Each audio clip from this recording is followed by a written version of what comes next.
Oi, oi. Mas aí eu vou dar um enfoque maior para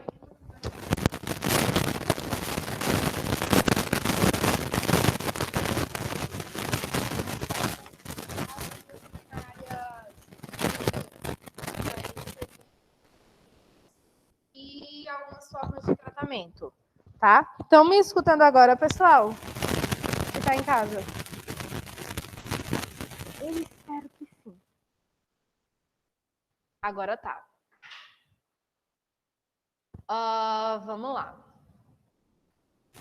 Aí, só para fazer uma revisão, eu vou fazer uma revisão que a gente tem vias urinárias superiores, envolvem os dois ureteres e rins, e vias urinárias inferiores envolve bexiga e uretra, tá? E todo mundo lembra e produzir a urina. O ureter vai só transportar a urina produzida em cada rim para a bexiga. A bexiga ela é um órgão oco e elástico. Ela vai armazenar a urina, ela armazena a urina até a hora que a gente sente vontade de ir ao banheiro, onde a urina ela passa da bexiga pela uretra para ser eliminada, tá? Aí a gente vai começar falando da alteração, da disfunção, que ela é a mais comum. Vocês vão escutar muito essa sigla, que é ITU, que é infecção do trato urinário. Na maioria das vezes ela vai acontecer por uma invasão microbiana de qualquer parte do trato urinário. O mais frequente é que inicie essa invasão pela uretra. Quando ela não é tratada adequadamente, eles tendem a se movimentar. Então, eles tendem a subir. Por isso que pode ser em qualquer parte do trato urinário. Mas ela, na maioria das vezes, inicia pela uretra até chegar ao rim. A infecção do trato urinário inferior, a gente pode nomear como cistite, que é a infecção que vai atingir bexiga, tá? Que é a mais comum. Prostatite nos homens, onde afeta a próstata.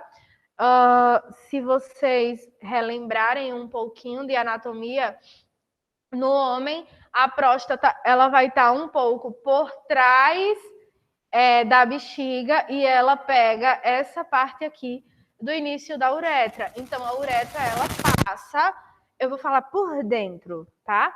Ela meio que corta por dentro da próstata. E pode também acabar tendo uma uretrite, que é quando se tem uma infecção apenas da uretra, certo? Infecções do trato urinário superior, que é quando a infecção ela acaba causando infecção no rim, a gente vai chamar de hielonefria.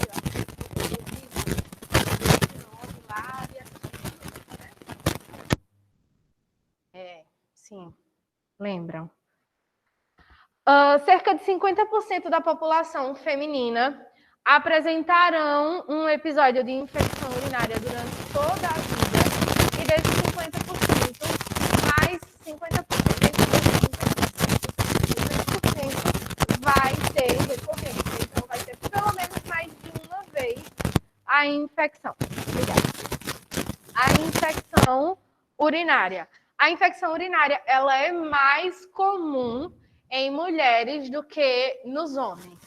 Eu não estou dizendo que os homens não têm infecção urinária, tá? Mas por questões anatômicas, a infecção urinária nas mulheres ela acaba sendo mais, eu vou dizer assim, facilitada. Ela acaba sendo mais fácil de ser encontrada. Primeira coisa, o tamanho da uretra. O tamanho da uretra feminina, ela vai ser entre 3... Deixa eu ver se alguém pediu para entrar. Ela vai ser entre 3 e 5 centímetros. Vai depender muito de pessoa para pessoa. E a uretra masculina, ela pode uma média aí de 15 centímetros. Lembrando que na mulher, além da uretra ser mais curta, ela está muito próxima do canal vaginal. Lembra que todo o nosso sistema urinário, ele é estéril. Ele não pode ser povoado por nenhum tipo de micro-organismo. Então, eu não tenho nenhum tipo de bactéria que vai fazer com que aquele meu sistema esteja saudável. Já a vagina, ela é povoada por alguns micro-organismos. Por exemplo, a cândida, tá? É um fungo que acaba estando presente ali na vagina, mas de uma forma saudável. Quando existe uma alteração, pode acabar entrando em contato com o canal, com o canal uretral e acaba levando a uma infecção urinária. Então, um dos principais motivos para as mulheres terem mais facilmente infecção urinária é essa, tá? Um dos, não é o único. Aí a gente vai ver outros mais para frente. As infecções urinárias, elas complicam 20% das gestações e são responsáveis por 10% das internações de gestantes anteparto. Inclusive, elas podem acabar levando a mulher a ter um parto prematuro, tá? A ter nascimento do bebê de forma prematura, porque ela acaba levando a infecção e acaba estimulando a contrações precoces, certo? Dúvidas? Até. Tem. Aí outra situação é que as mulheres grávidas, se mulher já tem facilidade, se for comparada, né? Se a gente for comparar mulher e homem, se a mulher ela já tem uma facilidade maior de ter infecção urinária, as mulheres grávidas elas têm uma facilidade maior ainda, porque querendo ou não, a gestação ela vai mexer com a imunidade da mulher, tá? E aí quando mexe com a imunidade, baixa a imunidade, a mulher ela vai ficar suscetível a algumas coisas. Inclusive, é muito comum a mulher, durante a gestação, ter candidíase. E aí, eu não vou dizer que vai ser uma candidíase leve, uma candidíase intensa, porque vai depender muito do organismo da mulher, tá? Vai depender de como essa imunidade vai ser alterada, da alimentação, enfim, de vários fatores. E a candidíase pode, como eu tinha falado, pode levar a uma infecção urinária. É muito comum a mulher na gravidez ter infecção urinária por repetição. Então, tem mulheres que têm uma vez só infecção urinária durante a gravidez inteira e tem mulheres que têm a gravidez inteira uma atrás da outra. Acabou de tratar, aí já começa com outra infecção. Aí pode ser a mesma, tá? E o antibiótico que está sendo utilizado não está sendo eficaz. Ou pode ser, tratou o antibiótico, ou tratou a infecção com o antibiótico, se recuperou, e aí depois de um tempo ela vai lá e tem uma nova infecção urinária. É muito comum isso. É muito comum. É muito comum. Quando existe essa questão de se ter a gestante com infecção urinária por repetição, o acompanhamento do pré-natal ele é mais rigoroso, justamente por essa questão, de acabar tendo um parto prematuro, tá? Dúvidas?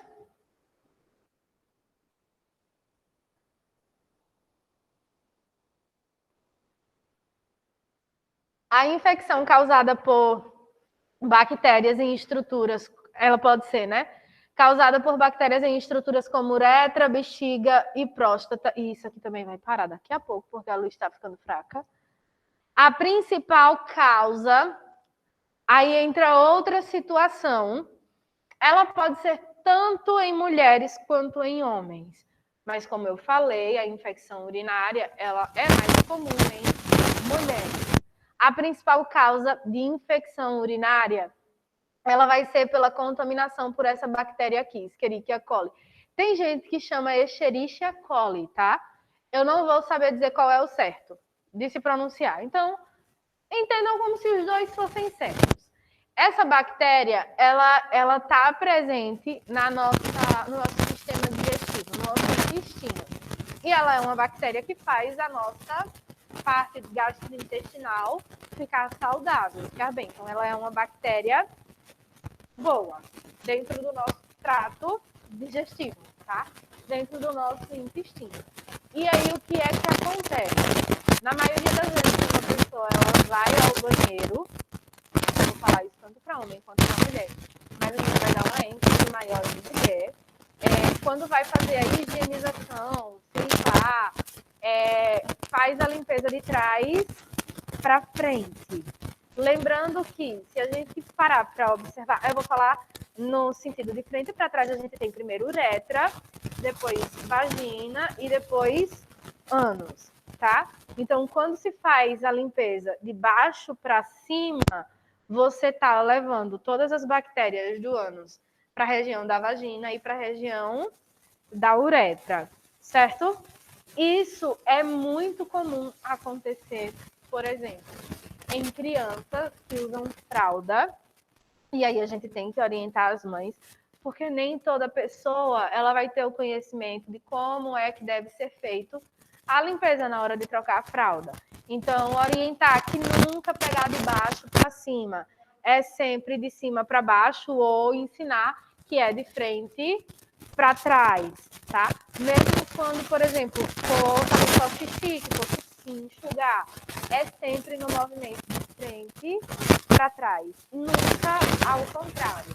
E é muito comum também a gente ver esse movimento trocado em idosos que têm uma certa dificuldade na movimentação e aí não conseguem fazer o movimento de frente para trás. Para eles acaba sendo mais fácil de trás para frente e aí eles fazem essa higienização dessa forma. Então, por isso que acaba sendo a bactéria mais comum de ser encontrada numa infecção urinária. Além disso, em crianças, existe o fato de deixar, por exemplo, a criança fez cocô, tá com a fralda, deixar a criança com a fralda por muito tempo, tá? Acaba aumentando as chances. Aí é onde eu digo, não só para criança, não só para meninas, para meninos também. Os principais fatores de risco são, isso daqui a maioria vai entrar para os dois gêneros, para os dois sexos, tá? Homem e mulher. Estase urinária, que é basicamente a gente deixar o xixi parado, prender. Todo mundo já ouviu aqui a história de que não pode prender a urina, né? Tá com vontade de ir ao banheiro? Vai ao banheiro, certo? Não é indicado. Óbvio que assim, existem situações, uma vez ou outra, que você não vai ter como ir ao banheiro. Aí você prende. Mas se você puder, por exemplo, eu vou dar só uma dica.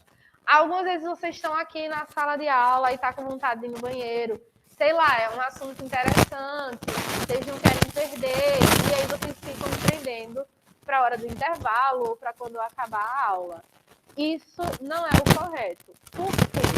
Porque se existir algum micro-organismo ali presente na uretra, presente na bexiga, a urina ela é considerada um meio de cultura. Todo mundo sabe o que significa meio de cultura?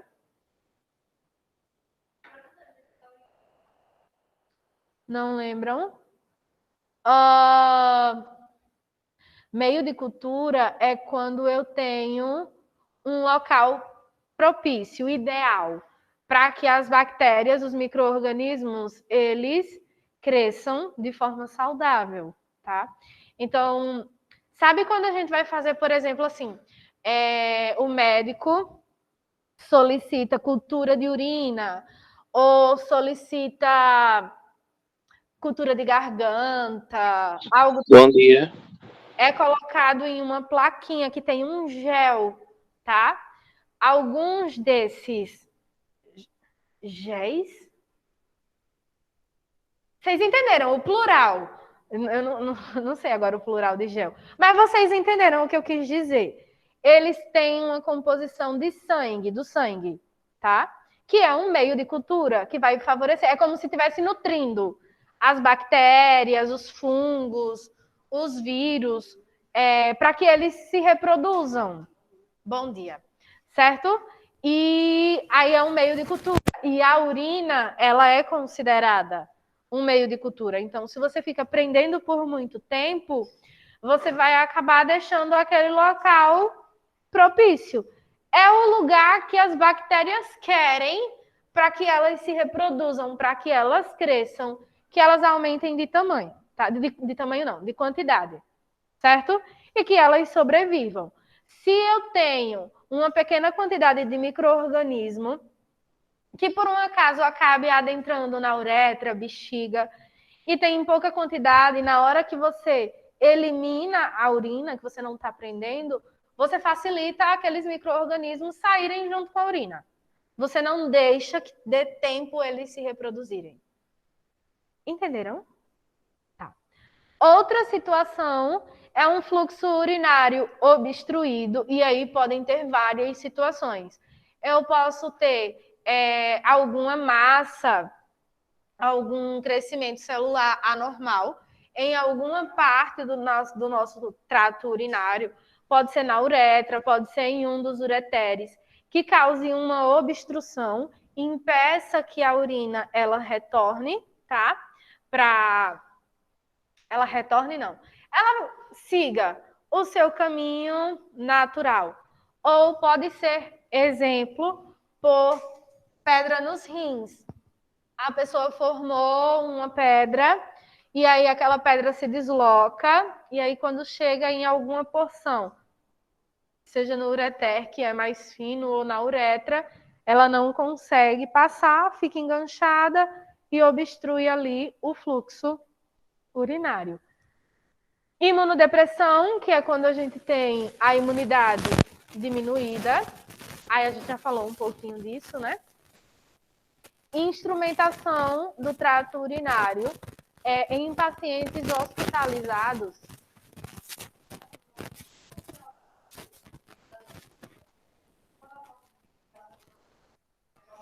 Eu não entendi a sua pergunta. Transparente. São as substâncias que o nosso corpo está eliminando. Porque o nosso corpo não elimina só água. Ele não elimina só... Desculpa se ficar... Vou desligar as notificações, só um minuto. Hã?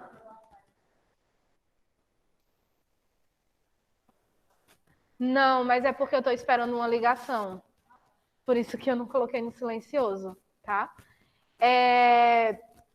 Normalmente eu sempre deixo o meu telefone no silencioso, mas hoje eu estou esperando uma ligação importante. Aí eu não posso deixar, tá? Se me ligarem, eu vou até pedir licença para poder sair e resolver a situação. A urina, ela não vai ser só a eliminação ou o excesso de água que tem no nosso corpo. Lembra que a gente falou que à medida que a nossa célula, as células de todo o nosso corpo, elas começam a consumir algumas... Como é que eu vou explicar? Os nutrientes, glicose, elas produzem resíduos. Pronto. Esses resíduos, como a gente tem aí ureia, creatinina, cetona, eu tenho vários, amônia, eu tenho vários resíduos que são liberados depois que a nossa célula ela consome esses nutrientes. Bom dia. E esses resíduos eles vão ser jogados no sangue. Na hora que o nosso rim filtra, ele vai eliminar também essas substâncias. São essas substâncias que vão dar a coloração para a nossa urina, tá? Aí o que é que acontece? Porque você disse assim, porque algumas vezes a urina tem cor. Por exemplo, é muito comum a urina ela tá um amarelo mais forte a primeira urina do dia, não é assim? Porque na maioria das vezes a gente passa a noite inteira ou sem ir ao banheiro, ou vai uma. É difícil a gente ir várias vezes ao banheiro, não é normal ir várias e várias vezes ao banheiro. E também durante a noite a gente não bebe uma quantidade de água em excesso. Então, eu vou eliminar durante a noite, a questão vai ser filtrada, uma maior quantidade de resíduos, tá? E à medida durante o dia, a urina, ela tende a diminuir a coloração e algumas vezes ela pode ficar até transparente, porque a gente está ingerindo bastante água. É como se a água diluísse, ela vai diluir mais esses resíduos. E aí eu deixo a urina mais clara, por isso que tem essa alteração. Tá? Tirou a dúvida? Ah, o quê? Tá. Então, vamos lá. Relacionado a suco na urina, eu nunca vi nenhuma alteração. Nunca soube, nem ouvi falar relacionado à alteração da cor da urina. Eu sei que nas fezes tem, porque, por exemplo, existe um exame de fezes que é sangue oculto nas fezes. Não sei se vocês já ouviram falar. Que é para buscar se existe sangue. O nome está dizendo sangue oculto dentro das fezes. E para a pessoa fazer esse exame, ela passa. Agora eu não vou lembrar quantos dias são, mas são 2 ou 3, eu não lembro. Alguns dias antes de fazer o exame, aquela pessoa ela precisa passar sem comer nada vermelho, nada.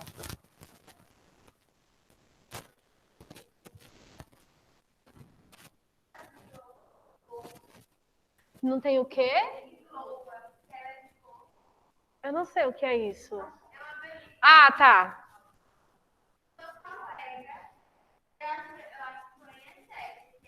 Mudou a cor da urina.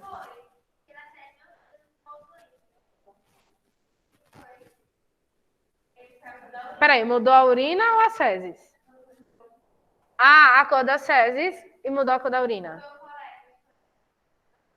O corante que vai ser utilizado é diferente da situação que a Ingrid perguntou, porque suco normalmente é de alimento, é natural, tá? Então acaba sendo eliminado pelas fezes. Sim, mas eu tô dizendo assim, a cor, por exemplo, de um suco verde ou de um suco, seja lá de que cor for o suco em si é natural. A não ser que seja um suco industrializado, mas suco verde industrializado eu nunca vi, tá? Um suco verde que você fala assim no sentido de detox, não é isso? Eu nunca vi, mas na maioria das vezes você usa ingredientes naturais. Então, por ser natural, ele vai ser eliminado nas fezes. Já em algumas bebidas, por exemplo, que a cachaça que vocês falaram aí, tentou, é um produto químico. Então, chantininho pode acabar mudando, é um corante artificial. Aí você pode realmente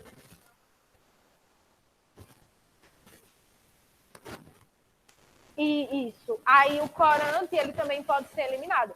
Não é à toa que, por exemplo, eu não sei se vocês já ouviram falar, mas alguns medicamentos eles podem, na verdade, não obrigatoriamente, mas eles tendem a mudar a coloração de fezes e de urina. Por exemplo, o sulfato ferroso, ele tende a deixar as fezes mais escuras. Nimesulida, acho que todo mundo já deve ter tomado nimesulida. Não sei se vocês prestaram atenção, mas a nimesulida, ela deixa a urina mais escura. Escura no sentido de mais amarela, tá? Nunca prestei atenção. Nunca prestei. Mas alguns medicamentos podem mudar também. O odor e a coloração.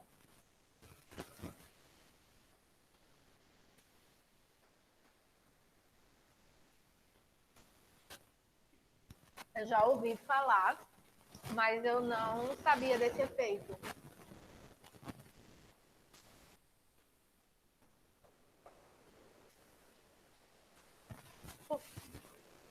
Sim, por conta da coloração.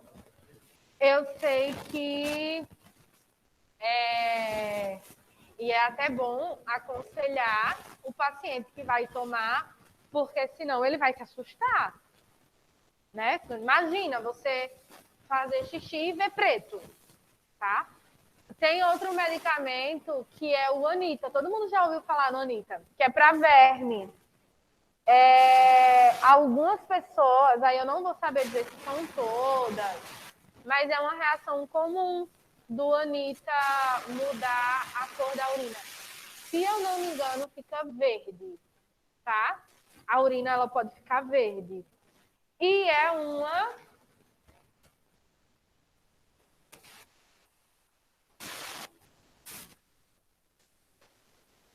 Sim.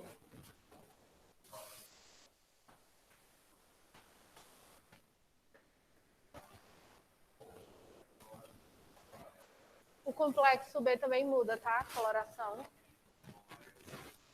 Bem forte. Isso.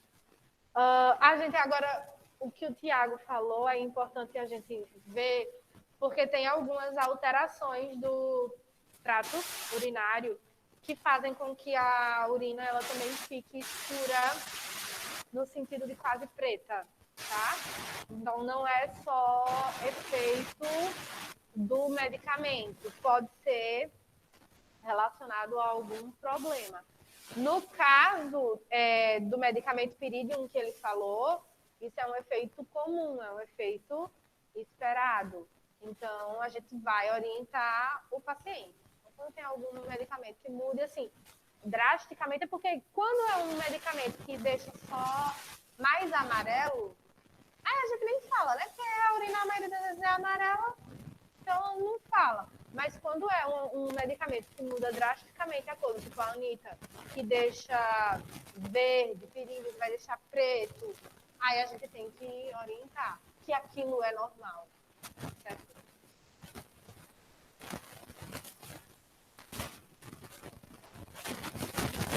Sim, sim. A gente vai falar dos sintomas já já, tá? Eu não respondi. Do suco? Não.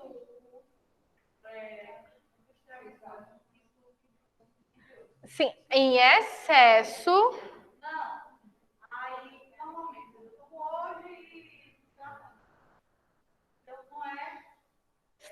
Sim.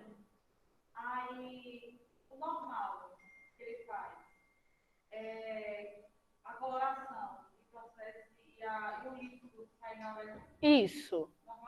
Isso.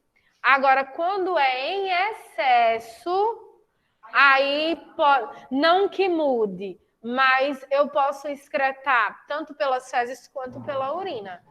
Porque a gente tem duas principais fontes de excreção do nosso corpo, que são as fezes e a urina, tá? Excreção no sentido de eliminar todas as substâncias que estão em excesso ou que não servem para o nosso corpo. Na verdade, o vômito não é uma forma de excreção. O vômito ele sempre vai estar associado como um sintoma, tá? Ou um sinal de alguma doença, tá? Aí voltando aqui, a instrumentação. Ah, minha gente, eu vou desistir disso. A instrumentação do trato urinário seria quando a gente manuseia de uma forma invasiva. Exemplo, quando a gente vai passar uma sonda vesical. E aí a gente acaba contaminando. A sonda vesical, seja ela de demora ou de alívio, ela tem que ter uma técnica totalmente asséptica. Ela tem que ser totalmente estéril, tá? E aí, se eu acabo contaminando sem querer e faço o procedimento, eu posso estar levando um micro-organismo, eu posso estar levando uma bactéria ali para dentro e facilitando o surgimento de uma infecção urinária. Aí tem diabetes mellitus, porque, querendo ou não, vai causar uma imunodepressão, gravidez e a questão da atividade sexual, tanto para homem quanto para mulheres, tá? Principalmente mulher, por conta que durante a relação sexual eu posso acabar tendo uma movimentação dos micro-organismos que estão povoando ali a vagina. E aí, no caso do homem, a uretra, ela, querendo ou não, também vai ficar em contato com esses micro-organismos. Eu não sei se vocês já ouviram falar isso, que o correto ou que a gente aconselha normalmente as pessoas é que depois da relação sexual faça xixi. Todo mundo já escutou isso. Tá. Aí existem algumas mulheres que dizem que para fazer tem que fazer xixi para não engravidar. Não é essa, tá? Não é essa a intenção. Não é essa a intenção. Porque vocês vão escutar muitas pessoas falando isso. Ah, acaba a relação, vai fazer xixi porque vai matar os espermatozoides. Não, não é isso. O indicado é que tanto homem quanto mulher, após a relação sexual, faça xixi, porque se por um acaso tiver adentrado algum micro-organismo que seja normal, natural, da vagina, na hora que a pessoa vai fazer xixi, elimina aquele micro-organismo. E aí diminui as chances da pessoa ter e desenvolver aí a infecção urinária. Na maioria das vezes, o diagnóstico, primeira coisa, o diagnóstico, ele vai ser muito fácil de ser realizado, porque os sintomas, eles são bem característicos. Os sintomas, eles são bem clássicos da infecção urinária. Mas, para ser comprovado, ele pode ser realizado com o exame normal, que na verdade não seria cultura, né? Seria sumário de urina, que é o exame normal, aquele que a gente faz no potinho, normal. Ou a cultura da urina, se alguém não fez, nunca fez cultura, normalmente eles pedem sumário mais a cultura. Aí a gente faz o xixi no potinho, que é o de sumário, e vem um tubo com algodão tapando. Aí aquele do tubo é para a cultura, tá? Aí é lá na rua, tá? Então, é porque eu tava olhando, aí tava piscando a luzinha. Quando parou de apitar. Eu tava olhando ali pro sensor. Mas tá piscando a luzinha. Então, vamos lá. Aí o que é que... Hã? É o que, Ingrid? Você pensou que é o quê? Não, isso é sensor de incêndio. Tá? A câmera. Não, mas não, a câmera aqui é aqui. É aqui. Sim, aí voltando.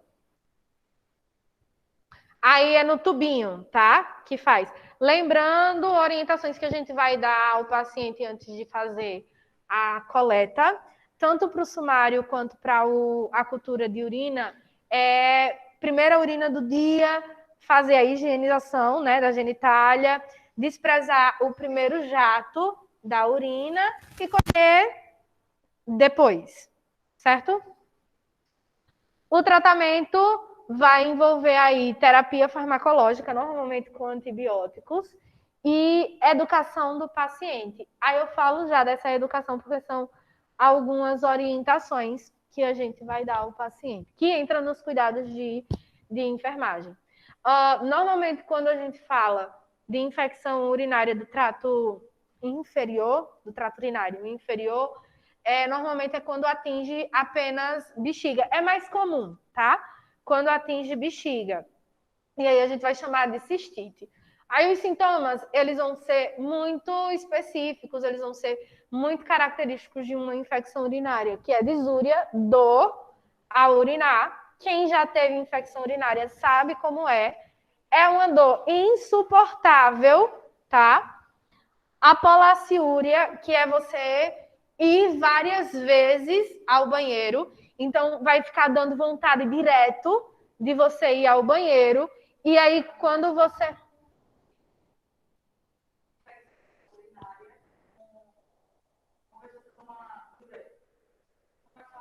Tá, uma pessoa que toma diurético, ela vai produzir uma quantidade de urina normal. Então, ela vai fazer xixi, primeiro, ela não vai sentir dor, e ela vai fazer xixi numa quantidade normal. Na polaciúria, você vai várias vezes ao banheiro, que é o sintoma da infecção, e é aqueles pinguinhos. Não tem muito xixi para você fazer, tá? É bem pouquinho. É diferente de poliúria. Viram que é diferente. Polaciúria e poliúria. Poliúria é quando eu aumento a quantidade de urina. E polaciúria é quando eu sinto vontade o tempo inteiro de ir ao banheiro.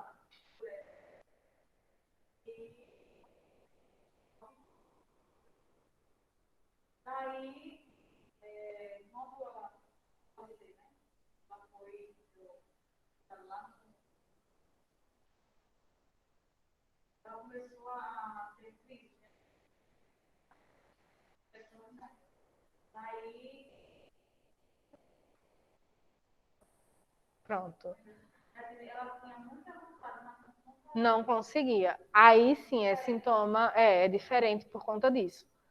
Porque o diurético você vai fazer normal, em uma quantidade normal, como se você tivesse. Só que você vai várias vezes, porque é a ação do remédio. Já na polaciúria da infecção urinária, você não vai fazer muito. Você vai fazer a gente fala assim, os pinguinhos, né? É, bem pouco, tá? E normalmente, por mais que você vai ao banheiro e aí você faz xixi e ainda fica com a sensação de como se você ainda quisesse fazer mais, tá? A gente tem uma urgência miccional, é aquela sensação, deu a vontade de ir ao banheiro, se você não for, a sensação que você vai ter é que você vai fazer na roupa. Ou você vai logo, ou você não controla. Tipo uma incontinência, tá? Dor na região suprapúbica, famoso pé da barriga, né? Ah, tô com uma dor, então dor na região suprapúbica. E aí não é tão comum, mas o paciente ele pode apresentar hematúria, que é presença de sangue na urina. E aí ela pode ser avermelhada ou ela pode mudar a coloração para uma coloração acastanhada ou amarronzada, tá? Cuidados que a gente precisa ter. Ah, eu já falei dessa técnica na hora de fazer uma instrumentação, passar a sondagem, passar a sonda. Ter uma técnica asséptica, ter muito cuidado para não contaminar a luva, não contaminar a sonda. Em algumas literaturas, vocês vão ver que eles não cobram, por exemplo, para fazer a sondagem, eles não cobram que sejam utilizados 2 pares de luva estéreo, tá? Ah, só um par de luva estéreo é o suficiente. Eu não vou mentir para vocês. Eu prefiro fazer com 2 pares, porque o primeiro par de luva estéreo eu uso para fazer a antisepsia do local, tá? E aí, querendo ou não, na hora que você está fazendo a antisepsia, você acaba contaminando a sua luva, tá? Sem querer, você encosta uma parte na coxa, ou então a sua mão não dominante. Se for, por exemplo, em uma mulher, você vai ter que utilizar para abrir os grandes lábios para você poder fazer a antisepsia. Se for um homem, você vai ter que segurar o pênis para você poder fazer a antisepsia da bolsa escrotal e até mesmo da uretra. Então, querendo ou não, uma luva você vai ter que contaminar. Eu prefiro trocar. Então, eu faço a antisepsia, tiro aquela luva que eu já usei e calço uma nova luva estéril para poder fazer o procedimento, tá?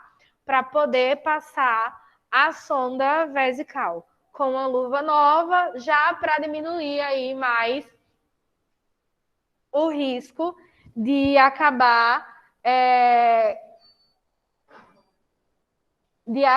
contaminando e trazendo uma infecção urinária.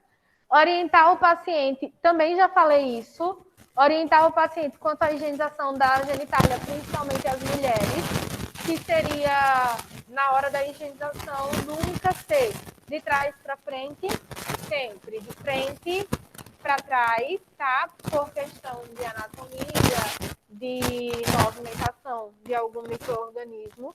Promover o alívio da dor, seja através de algum medicamento, ou a gente também pode orientar realização de compressa quente, compressa morna. Então, pega um paninho, passa ferro ou molha na água quente, na água, pelo amor de Deus, é um quente que suporte a pele. E aí você coloca na região suprapúbica para a questão de relaxar a musculatura e de aliviar a dor, incentivar o aumento da ingesta hídrica, que aí é onde entra muita gente quando tem infecção urinária, por medo, não toma muita água. Porque o que é que vai acontecer? Vai pensar assim, eu já estou indo com frequência no banheiro, não é assim? Aí, se eu beber mais água, eu vou mais vezes. E toda vez que vai ao banheiro, sente dor. Então, eu vou sentir mais dor. Aí vai e não toma água. Só que aí é pior, porque o que é que acontece? Óbvio que na infecção é necessário o uso de antibiótico, tá? Quanto mais água você bebe, mais urina você produz e você vai fazer realmente xixi. E quando você faz xixi, você elimina uma quantidade, você meio que está empurrando uma quantidade das bactérias para fora. Óbvio que associado ao uso do antibiótico. Então, incentivar a ingesta hídrica, tá? Dúvidas da infecção urinária, da cistite? Certeza? Tá. Aí lembra que eu falei que o micro-organismo ele pode começar adentrando na uretra, causar uma infecção na bexiga, mas quando não é tratada, porque o que pode acontecer? Muitas pessoas podem ter uma infecção urinária assintomática. Não sentem nada. Tá com a infecção e não sente nada. É muito comum isso em gestante. Idoso é muito comum. E aí a gente precisa prestar muita atenção em uma coisa. Porque pode ser que cause febre, tá? É outra coisa que eu esqueci de colocar. Pode ser que a infecção urinária cause febre. E aí uma coisa que a gente precisa observar em idoso. Os sintomas do idoso, eles podem estar mascarados. Principalmente quando é febre. Você toca e você não sente a pele da pessoa muito quente. Fiquem em um estado de alerta, porque a febre no idoso, ela pode começar a dar indícios quando está com uma desorientação, o paciente está meio desorientado, pode estar alucinando, e aí você vai ter como é que eu digo? Um alerta de que isso está acontecendo. Vocês entenderam? Pronto. De que isso está acontecendo. Quando essa infecção ela não é tratada a tempo, ela pode ir para os rins e causar a pielonefrite, tá? Ela normalmente é causada pela disseminação ascendente, quando sobe a bactéria da bexiga, ou de forma sistêmica. Quando a gente fala que é de fonte ou forma sistêmica, como é? Quando está no rim. Porque pode acontecer dela estar infeccionando, por exemplo, tá a infecção na bexiga e ela ascende para os rins, e aí eu posso ter bexiga e rim, tá? mas atingiu o rim, pielonefrite. Ou ela pode não ter o sintoma na bexiga, não teve infecção na bexiga, que aí é a fonte sistêmica. Por exemplo, a pessoa acaba por algum motivo tendo contato com uma bactéria e essa bactéria ela vai estar ali presente na corrente sanguínea. A maior parte do o nosso sangue, ele passa muito pelos nossos rins. É um dos órgãos mais vascularizados, porque precisa ser filtrado o tempo inteiro, tá? Então, eu posso ter a presença de uma bactéria e essa bactéria se alojar no rim e causar infecção, tá? Mesmo que não tenha vindo da bexiga. Vocês entenderam? Sabe quando o povo diz assim, a infecção está no sangue? Eu posso ter um micro-organismo na corrente sanguínea. E na hora que o sangue ele vai para o rim para ser filtrado, essa bactéria ela pode se alojar, ela pode fixar no rim e causar infecção. Então, não necessariamente precisa passar pela bexiga. Não necessariamente. Porque quando a gente fala em sepse, é quando eu tenho mais de um sistema com a infecção. Não, metástase é relacionada a câncer. Hã? Vamos dizer que sim, tá? Metástase é relacionado a câncer. Sepse é quando eu tenho uma infecção generalizada, do tipo, eu vou ter infecção no fígado, no rim, no pâncreas, no pulmão, no coração. Eu tenho infecção em vários órgãos, tá? Mas eu posso ter adentrado uma bactéria que não infeccionou nenhum outro órgão, mas se alojou no rim e causou a pielonefrite, tá? As manifestações clínicas, elas podem aparecer aqui, ó, como uma tríade clássica. Febre alta, calafrio e dor. Eu não vou dizer na região lombar, é normalmente no flanco, tá? Que é onde estão os rins. Então, nessa região aqui, meio que na altura da cintura, nas costas, seria onde a gente vai acabar sentindo. Quando eu falo região lombar, eu generalizo um grande local. E flanco, ele é mais específico, tá? Além dessa tríade, a pessoa pode apresentar dores de cabeça, tosse, náusea, vômito e diarreia. Como vai ser feito o diagnóstico da pielonefrite? Por alguns exames. Além da desconfiança da questão da sintomatologia, né? Eu vou acabar tendo. Esse povo tá fazendo. Meninos, vocês podem falar lá embaixo? Meninos? Ô, pessoal, vocês podem ir lá para baixo? Tá atrapalhando o barulho aqui. Obrigada. Tá. Aí pode ser feito, além da manifestação clínica, né? Do diagnóstico clínico, pode ser associado com alguns exames, como o sumário de urina e a cultura de urina. Vamos lá para falar um detalhe.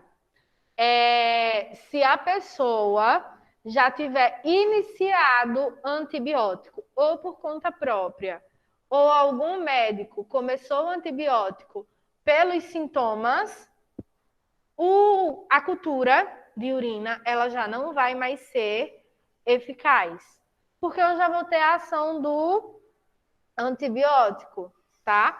Então, o sumário ainda vai, mas a cultura, não.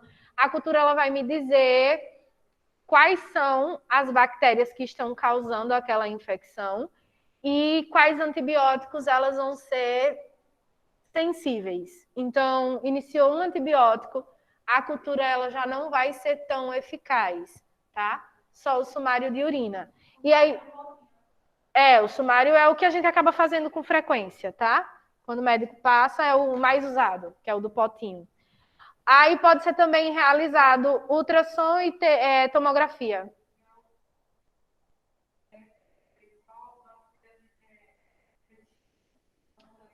qual a bactéria que está causando a infecção e qual antibiótico. Normalmente, a gente fala do antibiótico antibiograma, é o nome correto. Mas pode... Rapidinho.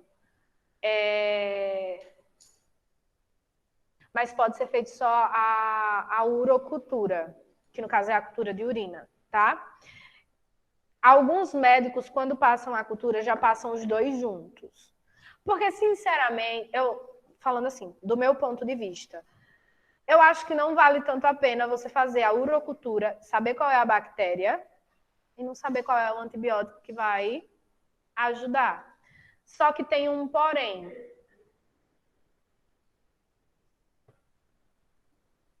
A urocultura, ela é boa nesse sentido, de identificar qual é a bactéria e o antibiograma, saber qual o medicamento, o antibiótico que é mais eficaz. Mas ele demora 7 dias para sair, que ele precisa de um tempo, tá? Depois que é colhido a urina vai ser colocada um pouquinho na placa, que eu disse que tem aquele gelzinho que vai favorecer com que os micro-organismos cresçam. E eu preciso de um tempo para que aqueles micro-organismos cresçam. Para eu poder pegar e aí botar numa plaquinha, na lâmina, observar no microscópio, identificar qual é a bactéria, depois pegar uns disquinhos com antibiótico, colocar lá na placa e ver qual... Então leva um tempo.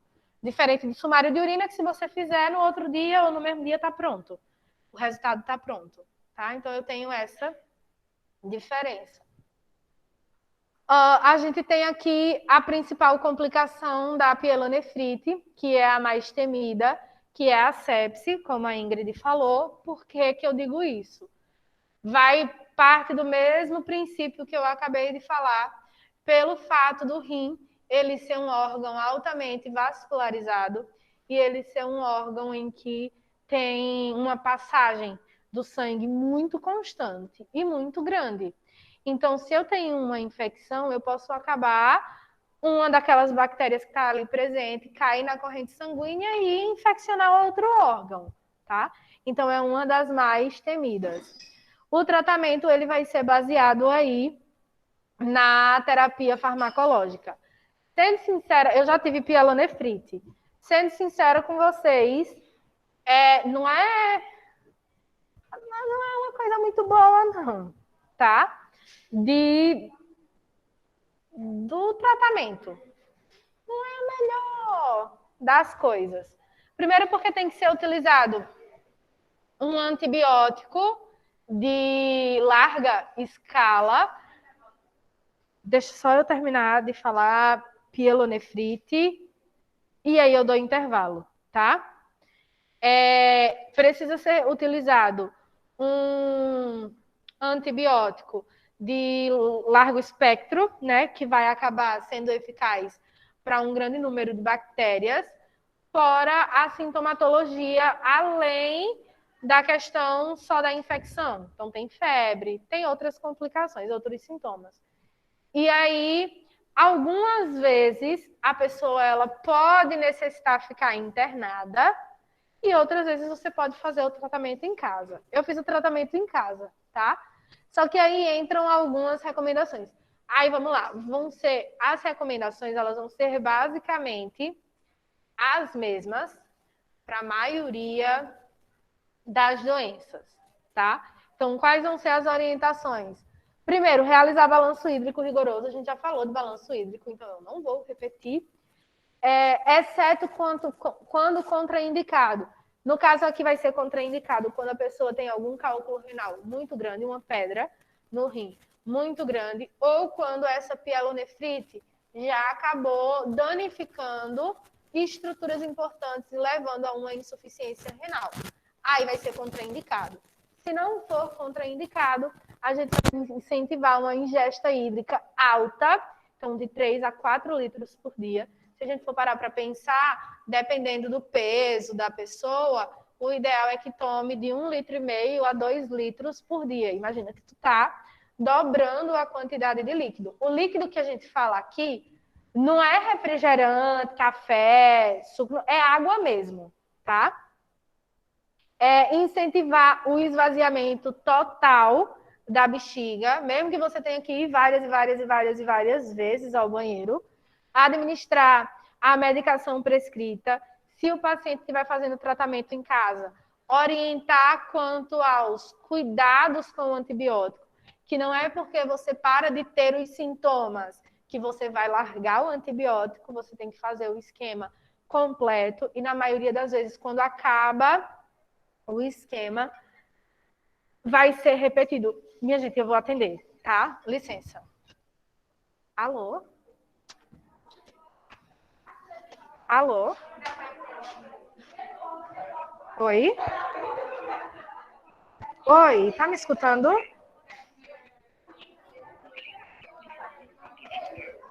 Tá, só um minuto.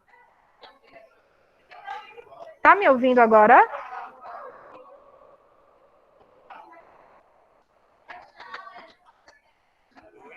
Oi, tá me ouvindo? Tá me ouvindo? Oi?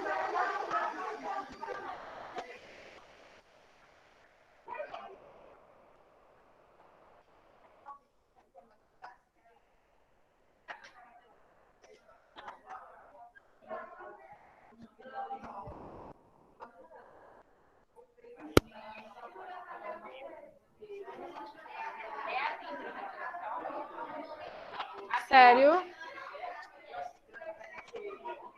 E eu tô esperando uma ligação.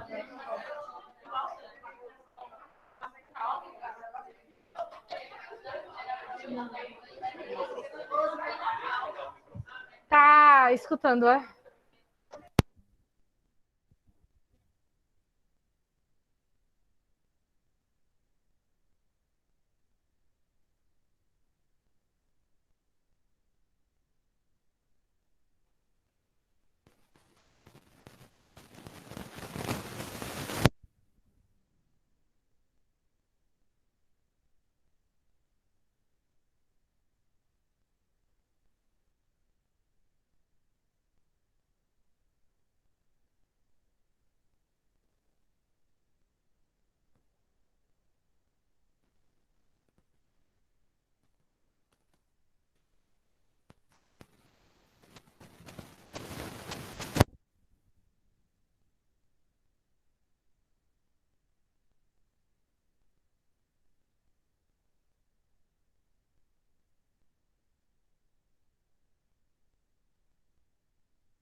Voltar.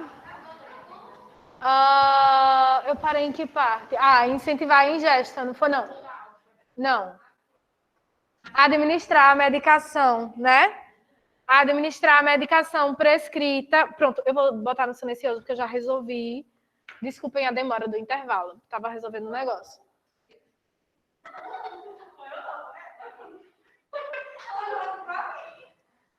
Sim. Administrar a medicação prescrita.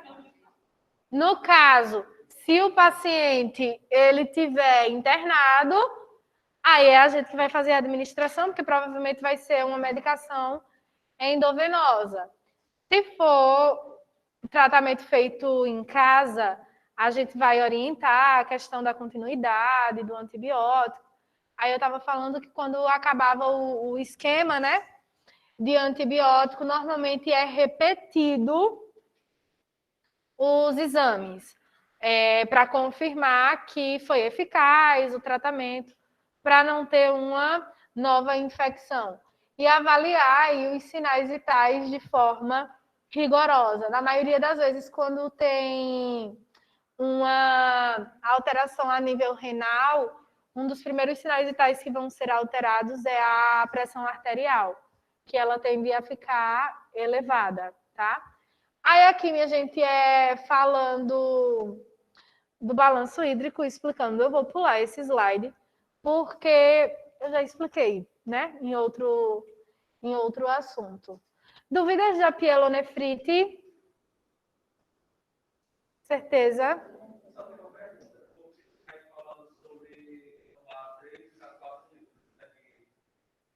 De água, de líquido.